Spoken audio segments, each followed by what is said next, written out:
ولولا نعمت ربی لکنت من المحضرین۔ وہ جنتی کہے گا کہ اللہ کی قسم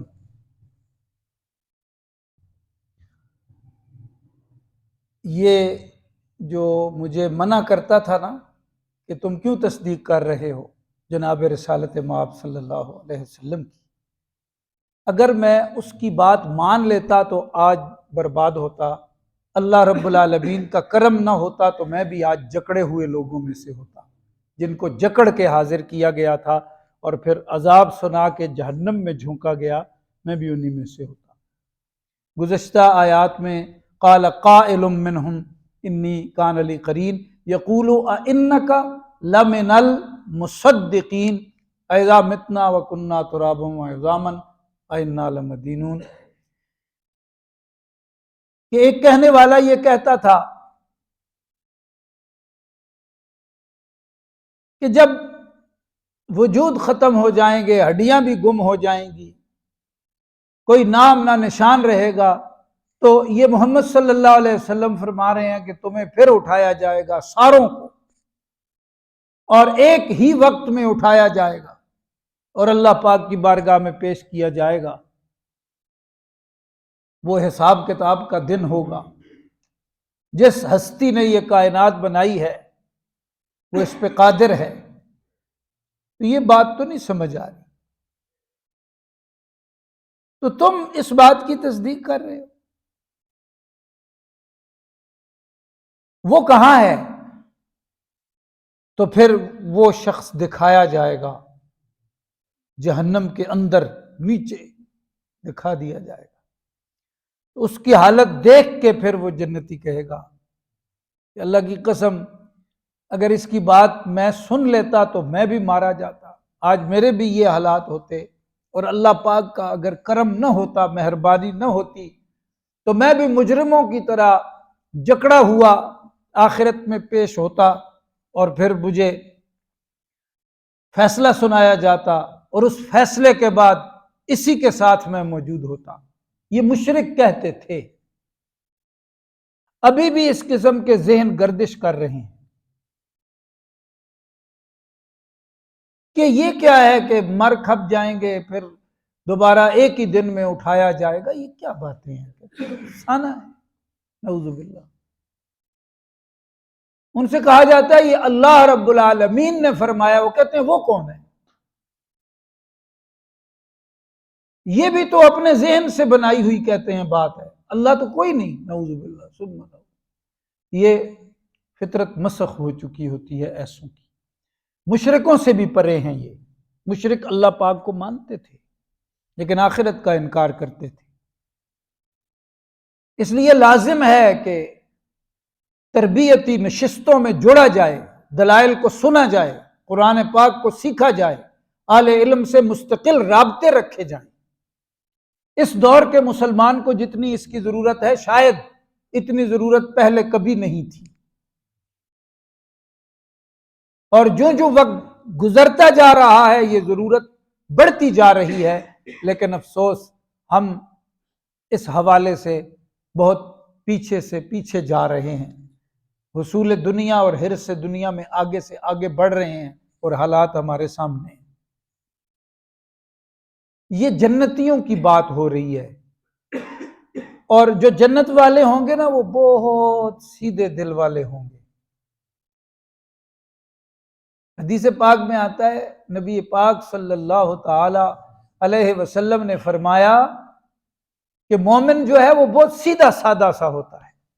اصل جو مومن ہے جس کا ایمان کامل ہے،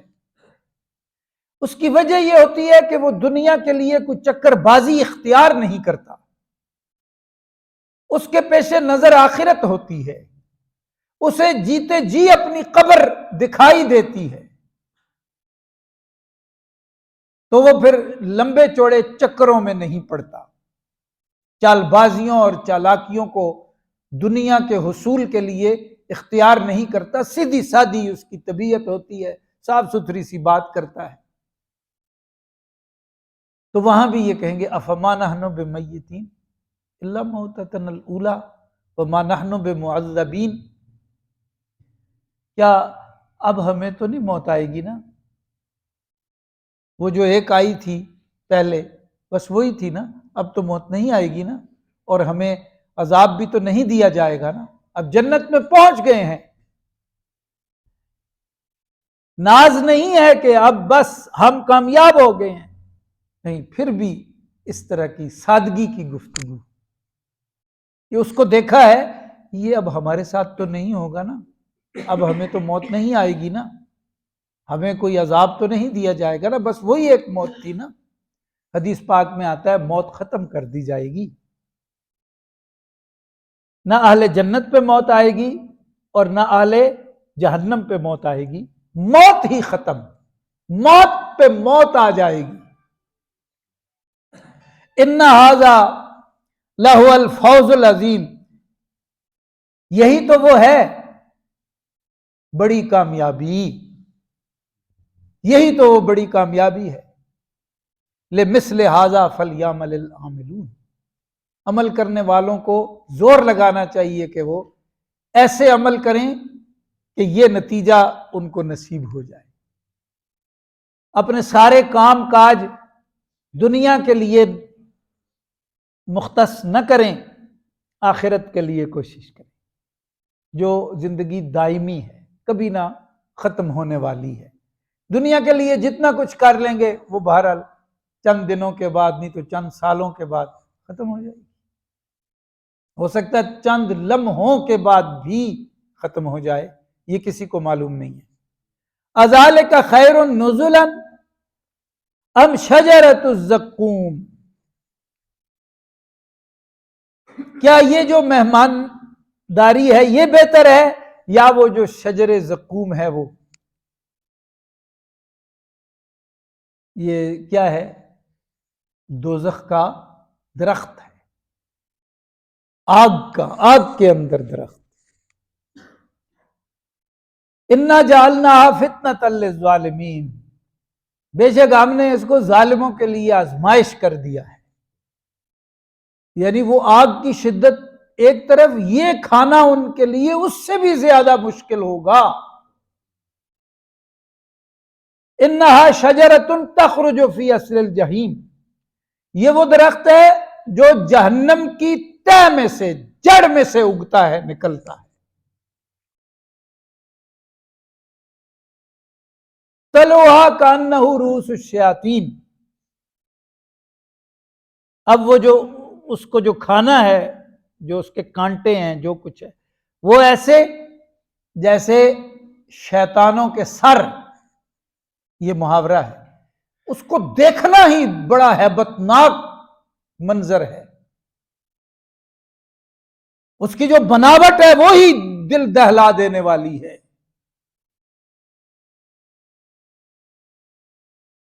فَإِنَّهُمْ لَآكِلُونَ مِنْهَا فَمَالِئُونَ مِنْهَا الْبُطُونَ، اسی میں سے کھائیں گے، اسی سے پیٹ بھریں گے،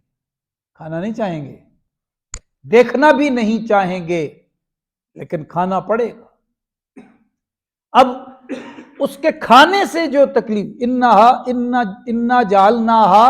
فتنةً، اس کا کھانا ایک الگ عذاب ہے، کھانا پڑے گا،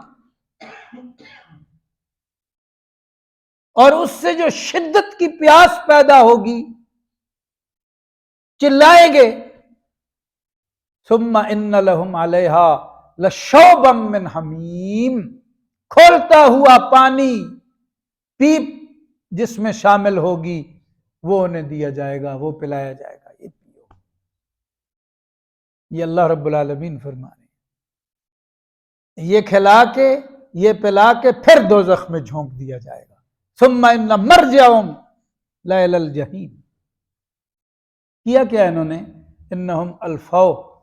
آباءہم ضالین فہم علی آثارہم یہرعون، اپنے بڑوں کو گمراہ پایا اور ان کے عقائد اور عمل پہ سرپٹ دوڑتے چلے جا رہے ہیں۔ جب دلائل توحید رسول کریم صلی اللہ تعالی علیہ وسلم قرآن شریف کے لہجے میں اور حدیث پاک کی وضاحت کے ساتھ مشرکوں کے سامنے رکھتے تھے تو ان کے پاس کوئی جواب نہیں ہوتا تھا، وہ یہ کہتے تھے ہم اس بات پہ ڈٹے ہوئے ہیں کہ ہمارے باپ دادے ان بتوں کو پوجتے تھے، ان سے ہی اولاد مانگتے تھے، ان سے ہی رزق مانگتے تھے، ان سے ہی حالات کی بھلائی طلب کرتے تھے، ان کو ہی سجدے کرتے تھے، ان کو ہی الہ مانتے تھے، بس ہمیں اس سے آگے کوئی بات سننی ہی نہیں، ہم اسی راستے پہ ہیں اور ڈٹے ہوئے۔ فرمایا اس کا یہ نتیجہ ہے۔ اپنی نشستوں میں بیٹھتے تھے تو کہتے تھے کہ جو بات محمد صلی اللہ علیہ وسلم کہتے ہیں بات بڑی وزندار ہوتی ہے، ہمارے پاس جواب نہیں ہوتا۔ وزندار کیوں نہ ہو کہ ایک انسان ہے اور وہ ایک بت کے سامنے جبین نیاز پیش کرتا ہے، باقی باتیں چھوڑیں، انسان بت کے سامنے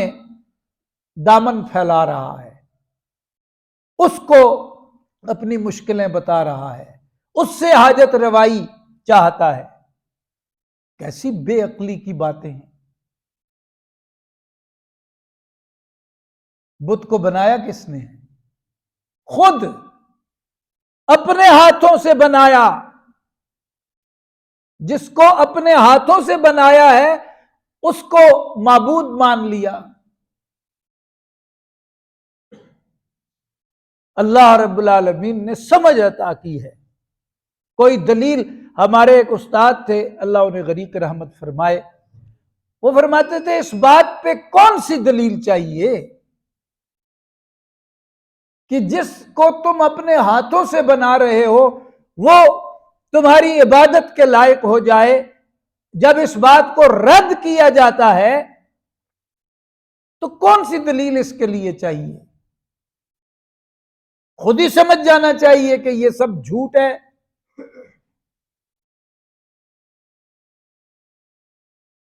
اپنے ہاتھوں سے تراشے ہوئے پتھر کے صنم، جن کا وجود انسان کے ہاتھ کا محتاج ہے، وہ تمہاری حاجت روائی کیسے کر سکتا ہے؟ وَلَقَدْ ضَلَّ قَبْلَهُمْ أَكْثَرُ الْأَوَّلِينَ وَلَقَدْ أَرْسَلْنَا فِيهِمْ مُنذِرِينَ، یعنی یہ انہی کی بات نہیں ہے، ان سے پہلے بھی اکثریت جو تھی وہ گمراہ ہوئی، ایسے ہی گمراہ ہوئی، اور ہم نے ان میں ڈرانے والے بھیجے تھے۔